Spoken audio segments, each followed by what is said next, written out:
Cumprimento a todos com a paz do Senhor Jesus, amém? Você que tem a sua Bíblia, vamos abri-la em Romanos capítulo 8. Romanos capítulo 8, 28.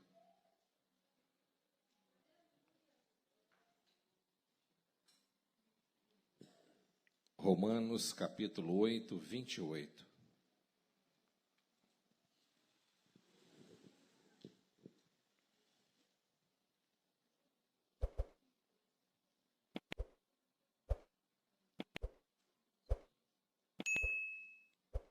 Romanos 8, 28. Quem encontrou, diga amém.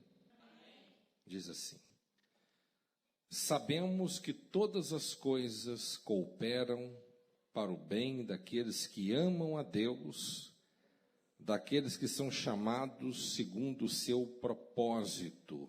Amém? Os irmãos podem tomar o seu assento em nome do Senhor Jesus.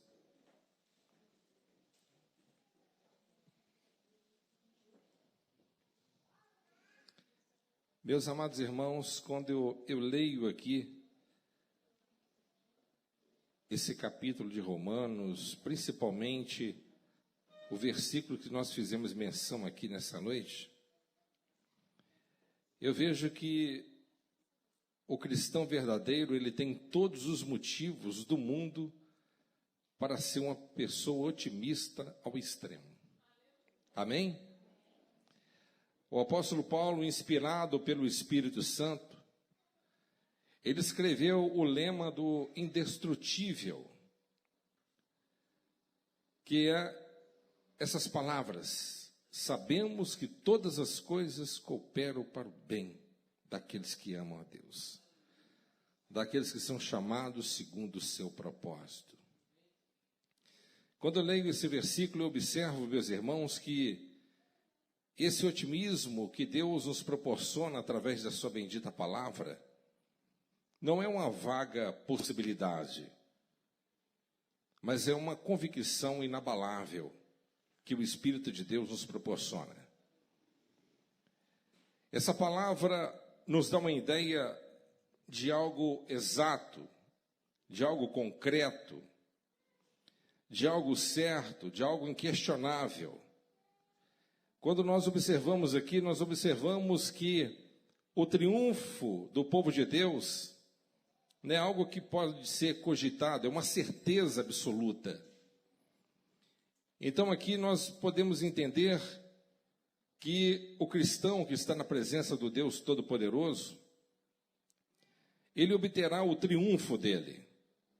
E o triunfo não é uma vaga esperança, mas é uma certeza inabalável que o Senhor nos concede. Nós podemos nos apropriar das verdades do Senhor, entendendo que o nosso Deus, o Todo-Poderoso, Ele trabalha por meios que nós não entendemos e nem compreendemos. E muitas das vezes os meios que Ele usa geralmente nos causa dor e de grande desconforto. Mas nós entendemos pela palavra, pela declaração do apóstolo Paulo, estamos certos. Ou seja, olha a certeza, estamos certos. Tudo coopera, até as coisas ruins que acontecem conosco. Tudo coopera. Tudo coopera. Mesmo você não entendendo, mesmo você não compreendendo, tudo coopera para o seu bem. Ainda que o inimigo, aparentemente, parece que ele conseguiu uma vitória sobre nós. Mas mesmo essa aparente vitória, ela vai contribuir para a sua conquista amanhã. A Bíblia diz que Deus ele pega o sábio na sua própria astúcia. O objeto da nossa fé é Deus. Amém? Deus é a verdade absoluta. Deus é a nossa verdade necessária. Por isso, meus amados irmãos, o nosso Deus, Ele é a verdade que nos liberta. A pretensa segurança que o mundo dá ao homem é uma farsa, é uma ilusão. Por isso que quando nós observamos aqui o que o Paulo diz aqui, estamos certos de que Deus age em todas as coisas, com o fim de beneficiar todos os que amam. Todos os que amam. Até as prisões que Paulo enfrentou, até as dificuldades que ele enfrentou, ele disse tudo coopera. O apóstolo Paulo estava diante de grandes autoridades, estava sendo julgado por Festo, e ele apelou para César. Mas mesmo ele sendo transferido para ser julgado pelo maior imperador da época antiga, as coisas contribuíram a favor dele, a favor do Evangelho. A palavra do Senhor nos diz que grandes coisas o Senhor fez através desse homem. Claro que não trouxe conforto físico para ele, trouxe abandono, trouxe solidão, trouxe escassez, trouxe prisão, trouxe muitas coisas ruins para ele. Mas em contrapartida, ele mesmo disse: não vivo mais eu, mas Cristo vive em mim. E a vontade de Paulo não era que a vontade dele mais prevalecesse, mas a vontade do Espírito Santo prevalecesse na vida dele. Então o apóstolo Paulo entendia muito bem o propósito do eterno. Ele compreendia muito bem e estava bem disposto a aceitar o que Deus queria conceder a ele.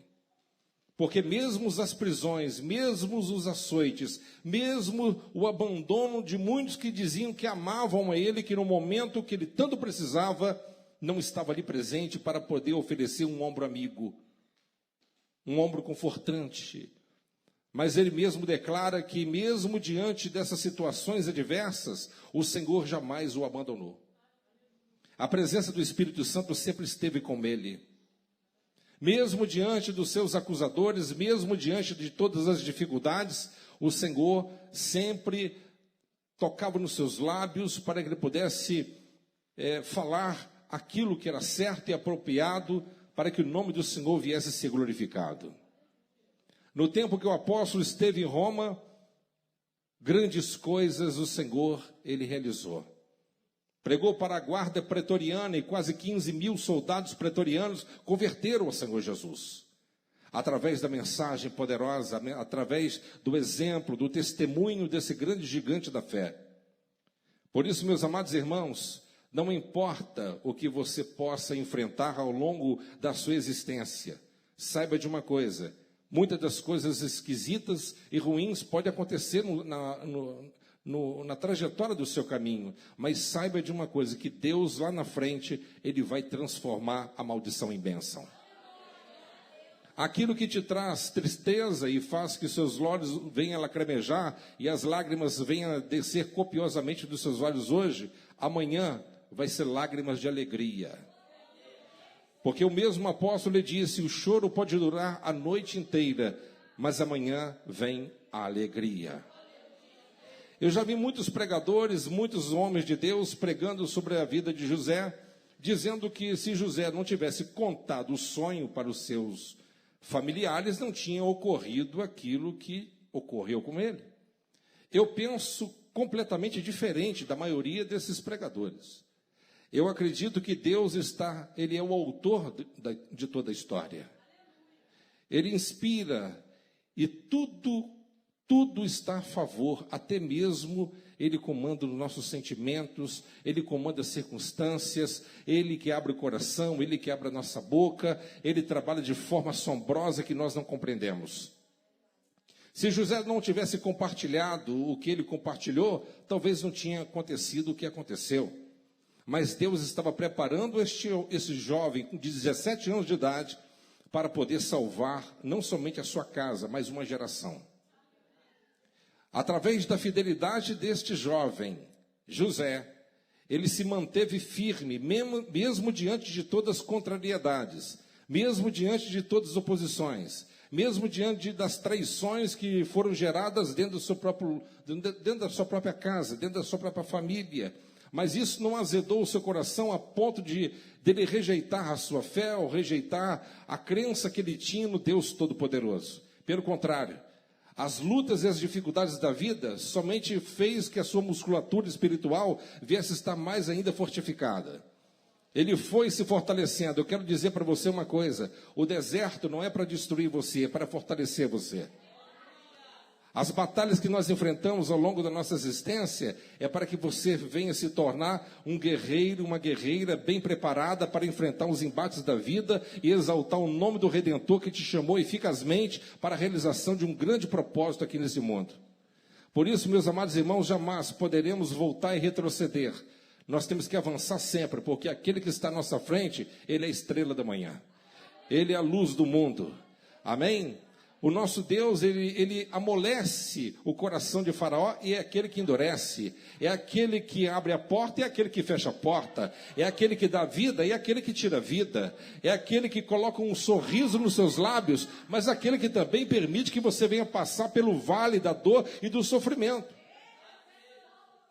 Mas por que Deus ele tem prazer no sofrimento da vida do justo? Claro que não. Mas você tem que entender o propósito, o desígnio de Deus. Claro, entendemos isso em partes. Nós entendemos que Deus ele permite que essas coisas aconteçam na nossa vida para que o nome dele venha a ser exaltado e que o Espírito Santo venha trabalhar de uma forma incansável na nossa vida, a ponto de esculpir a imagem do Filho de Deus em você. E quando você passa a entender isso e compreender isso, a vida se torna mais simples. Você passa a entender que a sua fé, ela não pode estar fixada em uma religião ou homens. A minha fé não está fixada em placa de igreja. A placa da igreja é tão importante que fica do lado de fora pegando chuva e sol. A minha fé não está presa em homem nenhum, por mais espiritual que seja. A minha fé está em Jesus. Só em Jesus. Se você construir a sua fé em Jesus, você está construindo a sua casa sobre uma rocha. Por isso que há muitas pessoas que estão à beira do caminho, decepcionadas da vida, porque se decepcionaram com religião, com pastores falsos, corruptos, hipócritas, com religião que não te proporcionaram aquilo que te prometeram. Mas eu quero te dizer, tudo que Deus te prometeu, Ele vai cumprir, e vai cumprir mesmo. Deus não é homem para que minta, nem filho do homem para que se arrependa, como diz Balaão. Isso é uma verdade. Quem está me entendendo aqui nessa noite? Então, o primeiro ponto da nossa observação, nós devemos entender que é uma certeza. Amém? Vamos lá no versículo. Estamos certos de que Deus age em todas as coisas, com o fim de beneficiar todos os que amam, do que foram chamados conforme o seu plano. King James tradução. Vamos ler a tradução aqui, Genebra, e a maioria de vocês também deve estar bem parecida. Sabemos que todas as coisas cooperam para o bem. Presta atenção nesse bem aí, tá? Sabemos que todas as coisas cooperam para o bem daqueles que amam a Deus, daqueles que são chamados segundo o seu propósito. Amém? Glória seja dada ao nosso Redentor que vive e reina para sempre. Amém? Meus amados, presta atenção numa coisa. Esse otimismo que está dentro do meu coração, e espero que esteja no seu também, ele não é resultado do seu esforço e nem dos acontecimentos ao seu redor, mas da ação soberana de Deus na sua vida. A grande ênfase de Paulo é que as coisas não acontecem por si mesmas, mas para o nosso próprio bem. Amém? Nem todas as coisas são boas em si mesmas, mas Deus, na sua própria providência, trabalha de tal forma na circunstância em nossa vida que todas as coisas passam a contribuir para o nosso bem último e final. Amém? Esse bem último e final, é claro, que eu não estou querendo se referir aqui somente, geralmente, é isso que a maioria dos pregadores falam, né? Saúde, riqueza e conforto, né? As pessoas buscam avidamente, meus amados, o acúmulo de bens materiais, correm desenfreadamente em busca do sucesso e das coisas dessa vida. Buscam a saúde como a coisa mais importante da vida. Ficam assoberbadas com muitas preocupações, concentradas em muitas coisas terrenas, muitas coisas carnais. O materialismo tem levado muitas pessoas a comprar que não precisam e com dinheiro que não tem, muitas das vezes, com o objetivo de impressionar o próximo. Salomão disse no livro de Eclesiastes isso. Por isso, meus amados, nós devemos entender que o materialismo é mais do que uma sede de possuir coisas. O materialismo, ele é um Deus que é adorado e exige ser reverenciado. Por isso, meus amados, o Senhor aqui usa o apóstolo Paulo dizendo o nosso bem maior, último e final. O que ele quer dizer com isso? Ainda que você não alcance tudo que você gostaria de alcançar aqui nesta vida, materialmente falando, mas o nosso bem último e maior é a sua salvação em Jesus Cristo. É a sua garantia de entrar no reino celestial e se apropriar daquilo que Deus ele tem para você. O grande propósito de Deus, é claro, é de transformarmos a imagem do seu Filho. Ele quer que nós nos parecemos com Ele, e cada dia mais que nós andamos com Ele, mais você vai se parecer com Ele. E é por isso que é uma grande necessidade da igreja de buscar a cada dia mais a presença do Espírito Santo. Porque muitas pessoas estão presas a uma religião, a uma formalidade, aos trabalhos internos da igreja, e muitas das vezes trabalhamos de uma forma mecânica, e muitas das vezes não há ali uma sinceridade ou então uma devoção como Deus espera que nós venhamos apresentar. Ele quer que você venha entregar a sua alma a Ele e venha ter uma intimidade pessoal com o Espírito de Deus. Porque isso vai fazer toda a diferença. Jamais você vai se parecer com Cristo se você não estiver bem próximo do Espírito Santo. Jamais você vai se parecer com Cristo se o Espírito Santo não estiver dentro de você, agindo de uma forma poderosa, abundante e liberalizada. Mas para isso nós precisamos de delegar a Ele toda a autoridade e permitir que Ele possa realmente ter o acesso em todas as áreas da nossa vida. Nós não podemos servi-lo de qualquer maneira, nós não podemos servir a Deus em meio termo. Deus não quer a metade do teu coração, Ele quer o teu coração inteiro. Ele não está em busca do seu dinheiro, Ele não está em busca das suas posses, porque, afinal de contas, o que nós temos?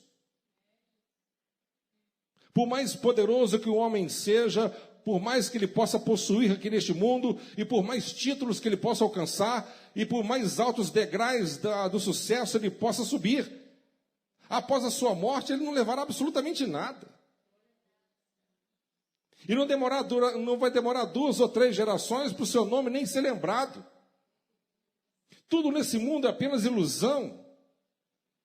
Mas Deus, Ele quer nos proporcionar algo tangível, algo real, algo que você pode realmente contar, algo que você pode colocar sua esperança nele, porque aquele que está com a sua esperança em Cristo jamais ficarão confundidos.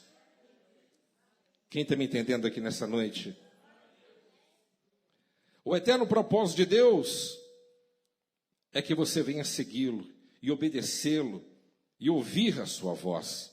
Deus nos predestinou para sermos conformes à imagem do seu Filho.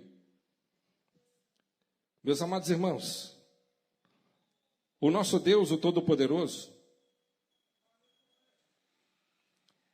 Ele não somente está nos preparando para nos levarmos para a glória, mas o intuito dele é transformar você à imagem do Filho dele. o Rei da Glória. Que coisa boa quando você conversa com uma pessoa e uma pessoa iluminada por Deus. Você se sente bem com a pessoa que tem o Espírito de Deus. E a pessoa que tem o Espírito de Deus, isso é perceptível. Você não pode ver, mas você pode sentir. Os seus pensamentos, as suas palavras, o seu comportamento, a sua atitude no dia a dia. As pessoas, eles podem ver em você, mesmo não conhecendo Deus.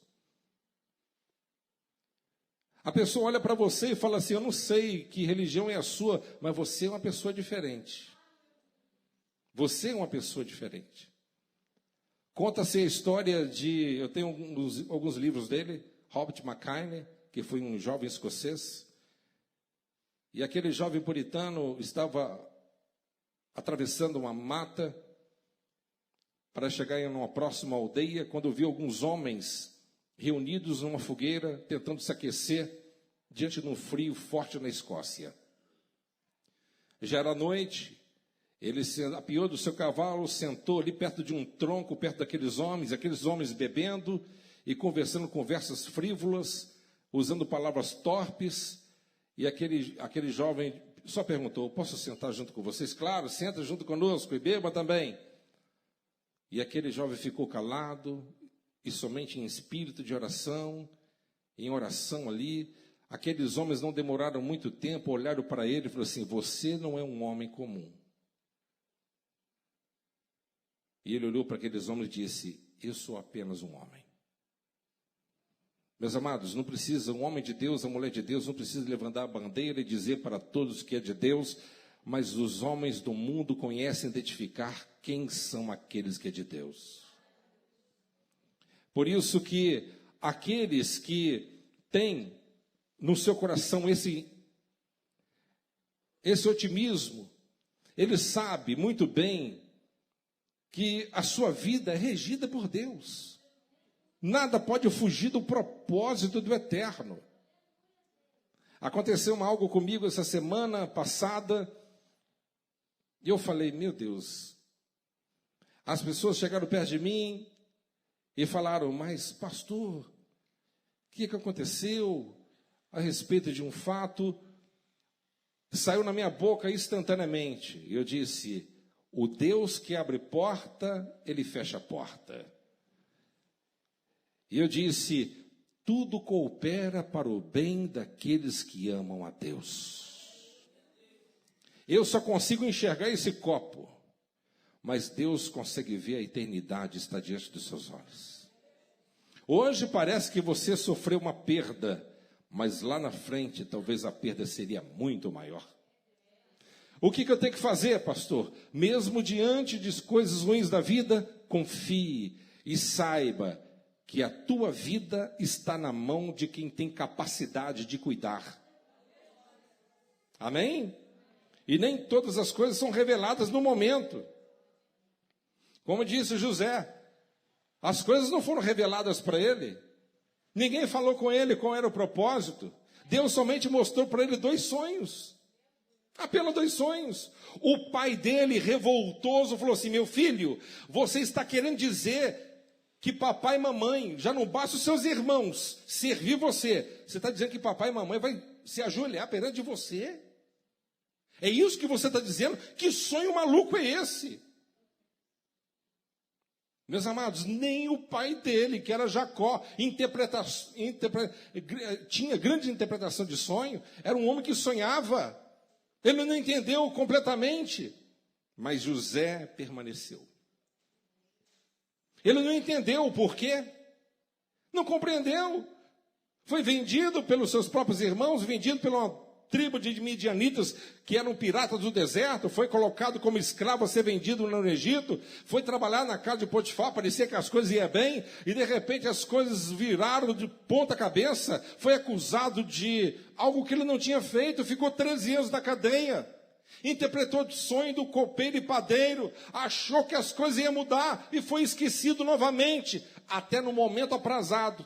Deus dá um sonho ao imperador. E não tinha ninguém que poderia interpretar. E alguém se lembrou de José. tem um homem lá, o nome dele é José, hebreu. Ele tem poder de realizar e decifrar sonhos. E no momento certo, Deus colocou ele como o segundo homem mais importante da terra. Meus amados irmãos, o que nós podemos falar sobre Jó? Até o capítulo 37, Deus não falou absolutamente nada com ele. Ele não entendeu nada. Porque o próprio Deus testemunhou com relação ao diabo, no diálogo com o diabo. Deus, ele disse, você tem observado, foi Deus que puxou o papo. O que você está fazendo por aí? Eu estou passeando, andando pela terra fora. E aí Deus falou assim, nas suas peregrinações, você tem observado meu servo Jó? Homem justo, reto, temente a Deus e desvia do mal? Ah, conheço muito. Conheço bem. Ah, mas ele é fiel ao Senhor, claro, né? Quem pudera. Ele é o mais rico do Oriente Médio. Poderoso.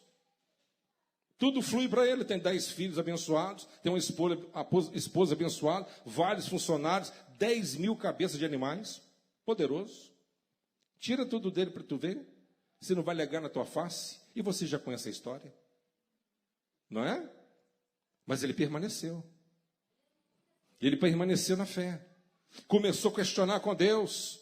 Mas Deus ele disse para ele, colocou ele no lugarzinho dele. Ô Jó, aonde que você estava quando eu coloquei os primeiros fundamentos da terra? Você está querendo questionar comigo, Jó? E ele começou a dialogar com Jó e colocar ele lá no lugarzinho dele. Você sabia, Jó, que eu chamo os relâmpagos pelos nomes e os raios, eu conheço todos eles?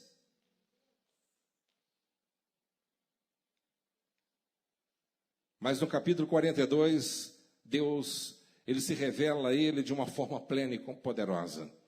Ele disse, eu apenas ouvia falar desse Deus, mas agora os meus olhos podem compreendê-lo. Entendeu o propósito? Mesmo Jó sendo o melhor daquela geração, Deus não descansou e continuar trabalhando na vida de Jó para esculpi-lo da forma que Deus ele queria. Enquanto nós estivermos aqui, Deus ele não descansará até que a obra dele venha a ser realizada na sua vida. Eu vim pelo amor. Eu não vim porque eu estava sem dinheiro para Jesus. Eu não vim porque eu estava falido. Eu não vim porque eu tinha problema na vida sentimental. Eu não vim porque eu estava doente.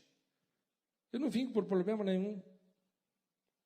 Foi pelo amor e a graça de Deus. A maioria das pessoas chegam diante de Cristo todo esbanguelado, todo arrebentado. E Deus achou graça de me chamar e eu ouvi a voz dele e fui.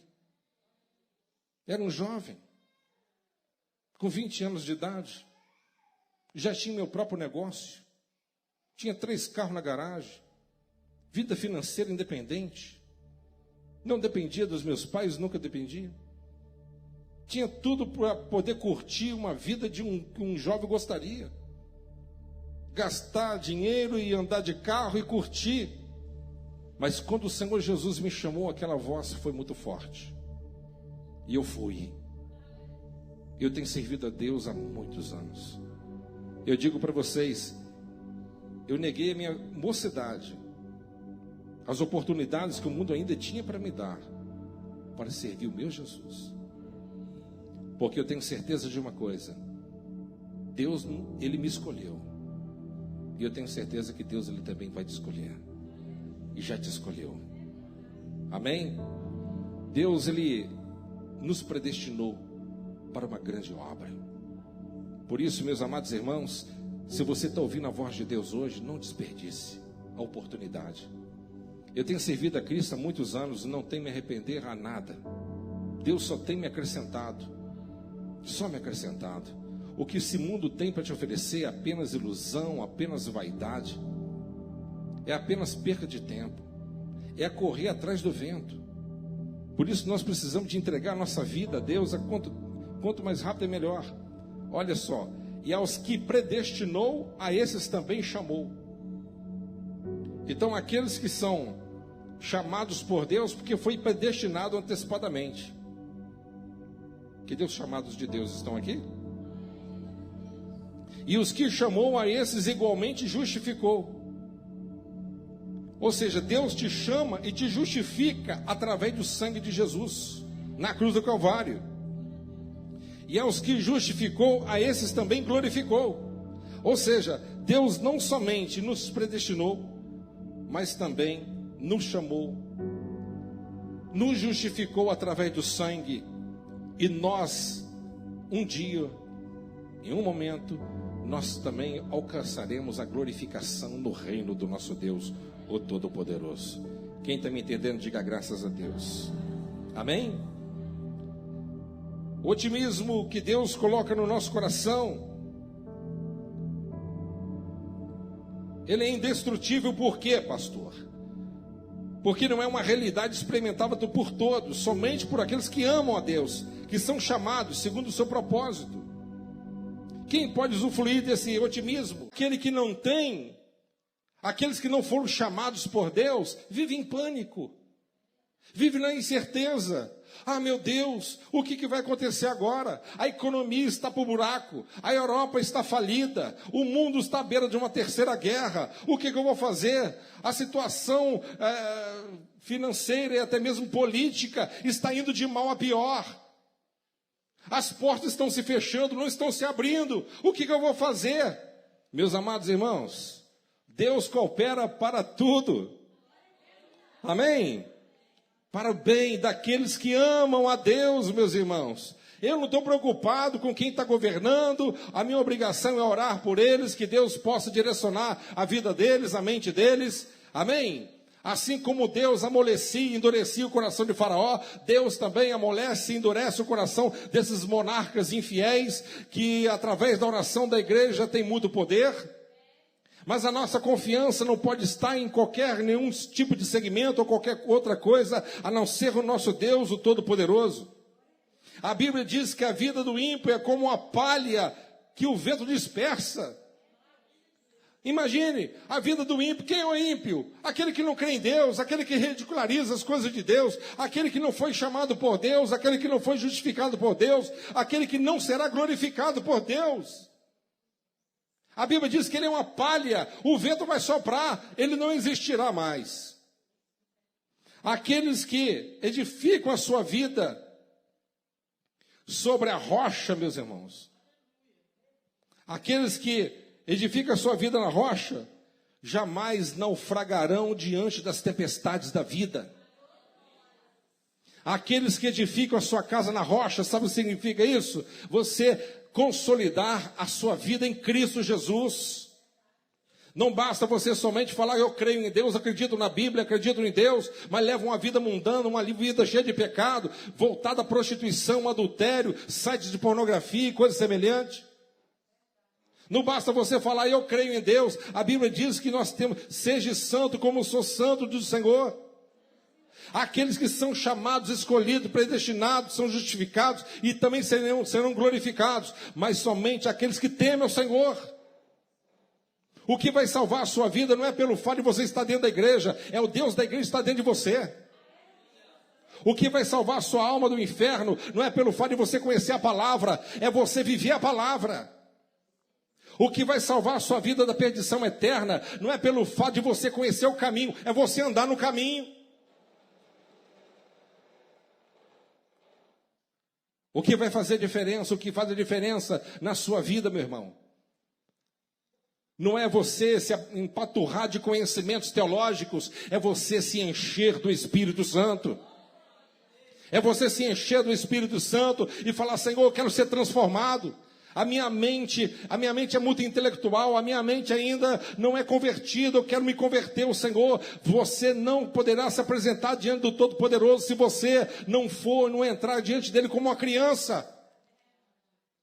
Uma criança não tem maldade no coração. Uma criança inocente, como aquela ali, pode ser um serial killer ou pode ser um reverendo. Se ele chamar, vem. Simplicidade. Mas prudente também. Então nós devemos aceitar as coisas de Deus com sabedoria e de bom grado no nosso coração. Se você não tem atendido os requisitos da parte de Deus, clama ao Senhor, fala: Senhor, trabalha no meu coração, porque eu não quero ir para o inferno estando dentro da igreja. Eu não quero. Dá para você imaginar? Eu não posso biblicamente falar, eu não posso falar assim biblicamente. Se Jesus vier agora, a igreja inteira vai subir. Como que eu posso afirmar isso? Nem a Bíblia afirma. A Bíblia diz que 2 estarão no campo, um subirá, um ficará, 2 estarão no leito, um vai subir, o outro vai ficar. Tem mulher de Deus que casou com ímpio, ou tem um marido que é crente que age como ímpio, e vice-versa. E vice-versa. Mas aquele que é temente a Deus, no momento do toque da última trombeta, os anjos do Senhor nos arrebatarão em Cristo Jesus. E nós estaremos com Ele para sempre, meus irmãos. Vamos levar uma vida piedosa, uma vida voltada para Deus, porque este mundo não tem nada para nós. Eu acredito que não tem ninguém na face dessa vida, dessa terra, ou já permeou sobre ela, que viveu uma vida tão babesca assim como Salomão viveu. E ele mesmo diz com as suas próprias palavras: tudo isso é vaidade, tudo é vaidade. Ele tinha 6.000 cavaleiros, que eram os seus soldados particulares, cavalos árabes. Cada cavalo daquele dá para comprar hoje, se fosse uma BMW nova. O homem tinha tanto ouro, tanta prata, tanta riqueza. O que adiantou tudo aquilo?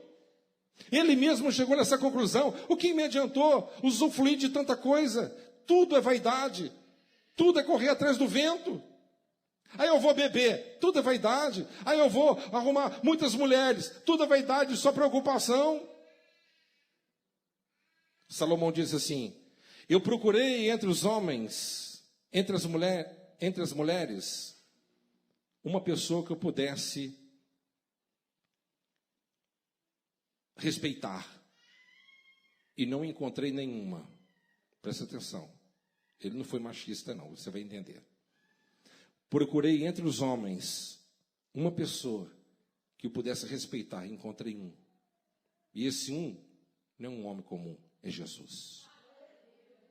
O único perfeito é Jesus. O único que é digno de ser respeitado é Jesus. O único que passou sobre esta vida e não pecou, nenhum pecadinho sequer, é Jesus. O único que tem poder para te conduzir ao céu é Jesus. Ele é a porta que pode te conduzir à salvação. Quem está me entendendo?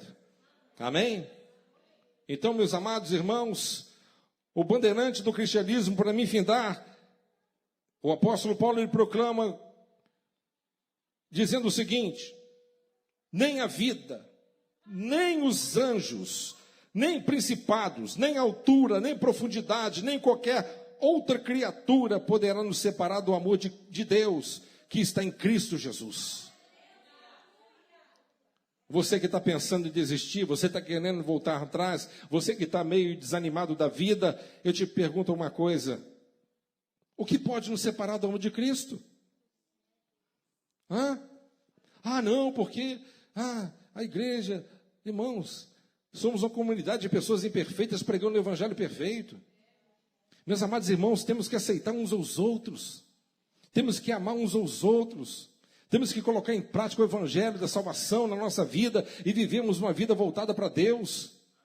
Quanto tempo nós temos dedicado a Deus diariamente? Nós não entendemos que o propósito de Deus para a nossa vida é algo tremendo. Tem muita gente que vai chegar no céu, mas vai chegar lá com pesar no coração. Quanto tempo eu desperdicei na terra?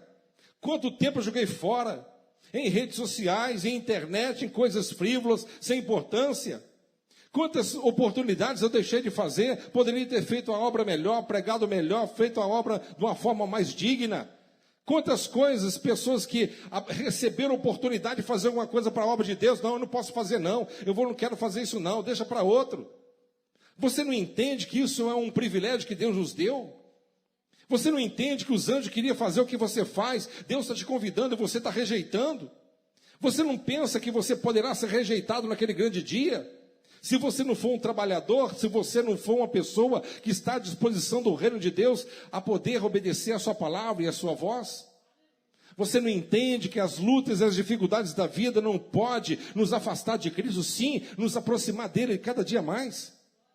Por isso, meus amados, não houve apóstolo que sofreu mais que esse Paulo, o apóstolo Paulo. Não houve um apóstolo que sofreu tanto como ele. Mas ele disse, as aflições desse tempo presente não é para comparar com a glória que há de ser revelada entre nós. Ele disse, ele não desdenhou, de forma nenhuma se decepcionou, até mesmo quando ele orou a Deus 3 vezes, pedindo a Deus que ele pudesse remover o espinho dos seus olhos, porque o diabo esbofeteava ele de dia e de noite, e o Deus Todo-Poderoso disse para ele, Paulo, a minha graça te basta, o meu poder se aperfeiçoa na sua fraqueza. Esse espinho na sua carne, isso tem um propósito, é para te manter humilde, diante de mim. Irmãos, até a enfermidade, até a dúvida, a dificuldade, a dor, as lutas que nós enfrentamos têm um propósito. Nós temos que entender. E eu tenho certeza que esse apóstolo, ele agradeceu a Deus até hoje por esse espinho que Deus colocou. Para que ele não pudesse se ensoberbecer pelas excelências das revelações que ele tinha tido. Por isso, meus irmãos, que nós possamos andar em espírito, buscar a presença do Espírito Santo e entender, ou pelo menos procurar entender, mais um pouco do Deus que nós servimos. Amém? E você nunca esqueça isso que eu vou falar para vocês. Deus, ele é sempre fiel. Amém? Deus está sempre certo. Deus, ele é sempre justo. Amém? Sempre justo. Nós não sabemos, mas ele sabe de todas as coisas. Os cientistas não sabem de tudo e nunca vão saber, mas o nosso Deus, ele sabe de tudo. Amém? O Deus que criou o universo e todas as suas complexidades é esse que também criou a cada um de nós. Há muitos anos atrás o mundo estava de boca aberta quando estava estudando sobre o macrocosmo. Hoje estão de boca aberta a respeito do microcosmo. E realmente é algo assustador. Quando você começa a caminhar pelo campo da ciência, você vê a grandiosidade do poder de Deus na realização das suas obras, e principalmente partindo sobre nós. Cada um de nós, cada corpo humano tem mais de 102 trilhões de células DNA. Dá para imaginar um negócio desse? Daria para dar a volta no sistema planetário várias vezes. E cada célula do seu corpo tem em torno de 1,70 m de fita DNA, que carrega um código genético de informações do seu organismo. Você não entendeu? Eu vou te explicar. Significa que para o cientista estudar um ser humano precisaria talvez de centenas de anos. Você acha que isso é uma obra do acaso? Você acha que uma explosão cósmica pode causar tudo isso? Dr. Wilson, médico cientista de Harvard, desenvolveu uma tese. Ele disse que cada olho humano, você já agradeceu a Deus pelo olho que você tem? Pelas vistas que você tem? Agradeceu hoje pelo Senhor? Senhor, obrigado pelos olhos que o Senhor me deu? Você sabia que cada olho seu, cada olho humano, tem mais de 106 trilhões de fios encapados duplos? Dá para dar a volta no sistema planetário inteiro? Cada olho do ser humano é uma central elétrica tão grande que você não faz noção. Você acha que isso é obra do acaso? Você acha que esse Deus é um Deus pequeno, diminuto? Um Deus que não sabe o que está fazendo? Você já viu a Terra parada? O que está segurando na Terra? Milhões e milhões de anos, está lá, na mesma posição, 23 graus, está lá, parada, 23 graus. E diz os cientistas que se ela avançar 24 ou 25 graus, a Terra muda completamente, ou se diminuir também, a ponto de uma certa parte do planeta ficar quente demais ou frio demais, não dando possibilidade de pessoas sobreviverem. Você acha que isso é uma coisa pequena? Você olha a lua e desde pequenininha minha avó falava assim, olha lá o São Jorge, eu procurava, nunca encontrei São Jorge na lua. Eu ficava olhando de muitos anos, olhando para ver se eu encontrava São Jorge na Lua, mas eu nunca encontrei o São Jorge na Lua. Eu só encontrei algumas informações depois de muito velho, e eu identifiquei de acordo com as orientações que os cientistas dizem, que se a Lua não existisse, o planeta Terra estaria em grande problema. Se não fosse a Lua, não haveria plâncton, vida no mar. Se não fosse a Lua, ela que controla as marés. Se não fosse a Lua, ela que proporciona o controle. O mar vai até aqui, não passa de lá. O lixo iria cair nas encostas, impossibilitando o ser humano de poder tramitar sobre ele. E mais outras coisas. Dá para você imaginar a grandeza desse Deus? Para cada grão de areia, cientistas dizem, há uma estrela fincada no firmamento, no universo. E Deus, ele chama cada uma pelo nome. Você acha que o seu Deus é pequenininho? O seu Deus é grande demais. O seu Deus, ele controla não somente a minha, mas a tua vida e todas as coisas. Estão diante dos seus olhos, é um Deus todo-poderoso. Porque a Bíblia diz que ele é todo-poderoso. Ele não é só poderoso, ele é todo-poderoso. Ele é todo-poderoso. Ele faz do nada existir. Amém? Esse é o Deus que nós servimos, meus irmãos. Então saiba de uma coisa, que esse Deus maravilhoso, ele te trouxe aqui nessa noite, para se revelar ao seu coração, e dizer para você uma coisa: saia daqui hoje, mas com um otimismo indestrutível. Você pode sofrer uma má notícia amanhã. Pode alguma coisa, notícia ruim, chegar na sua porta. Mas Deus vai transformar a maldição e bênção. Eu queria contar um testemunho em cima disso, mas não dá. Deus, ele transforma a maldição em bênção. 1 minuto. Eu estava trabalhando aqui há muitos anos atrás. Eu trabalhava para a Embrapa. Reformava alguns carros da Embrapa. E eu saí, o meu pintor saiu, eu também saí, e ficou aqui um ajudante de 15 anos de idade. O ajudante achou que poderia aprender a dirigir dentro da oficina. Aquele carro da Embrapa tinha 2 anos de uso seminovo, já estava pronto para entregar. Eu ia voltar do almoço, entrar no carro e levar lá em cima para entregar eles. Um dos diretores era meu amigo e me dava preferência. Irmãos, na hora que, de repente, a gente ouviu um barulho. Bum! Tremeu minha casa. Quando eu cheguei aqui embaixo, aquele carro, aquele Palio Candy, ele estava cravado ali na quina desse muro, perto do Jansen. Todo amassado. Todo amassado. O teto enrugou tudo. Foi uma batida violenta.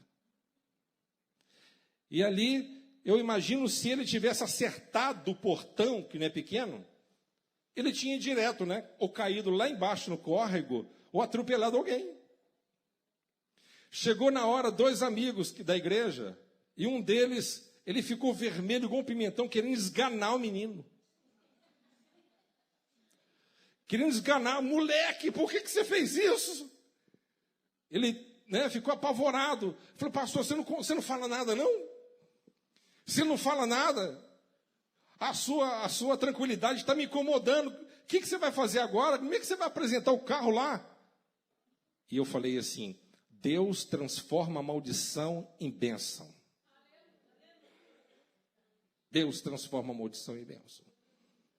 Entrei no meu carro e fui lá na Embrapa. Chamei o diretor, expliquei ele. Ele levou aquele susto e falou assim: olha, Marcelo, não é comigo mais. Agora é com o chefão de todos. Na hora que um camarada veio pelo corredor para falar comigo, ele já estava sabendo. Eu não quero saber de nada. Você resolva a situação e me entrega o carro arrumado. E eu não tinha condição para arrumar aquele carro, foi quase uma perca total. Só de peça foi R$8.000 na época. Foi uma coisa terrível. Mas Deus moveu as águas. Deus moveu as águas. Havia uma empresa que prestava serviço para a Embrapa, e esses carros eram da empresa. Deus me deu o telefone desse diretor. Eu expliquei ele pelo telefone. Ele chegou aqui e falou assim: você que é o Marcelo? Eu sou. Me deu 3 tapinhas nas costas. Fica tranquilo, está resolvido. Falei assim: Senhor, mas como assim? Sua firma é registrada? Sim. Fica tranquilo, o seguro vai pagar tudo. Você vai ganhar dinheiro ainda, hein? Como assim, Senhor? É isso mesmo. O seguro vai pagar, fica tranquilo, eu vou acionar o seguro. Mas o diretor não manda nada não, quem manda na minha empresa sou eu. Eu que resolvo isso. Fica tranquilo, vai trabalhar. Faz o orçamento aí que o cara do seguro vai vir daqui a pouco aí. Irmãos, ganhei quase 10 mil reais. De lucro. Falei com a Renata assim: junta esses meninos, coloca tudo dentro do carro, vamos para São Lourenço passear. Irmão, Deus é fiel. Amém? Deus é fiel. Estou contando para vocês porque não se desespere. Deus transforma a maldição em bênção. Confie em Deus. Você tem que confiar. Mesmo diante da tribulação, confia, rapaz. Não duvida, não. Não duvida, não. Confia que você vai ver o milagre de Deus. Antes de grande vitória, vem a tribulação primeiro. Mantenha-se firme, que você vai levantar o estandarte da vitória lá na frente. Amém? Vamos colocar de pé em nome de Jesus?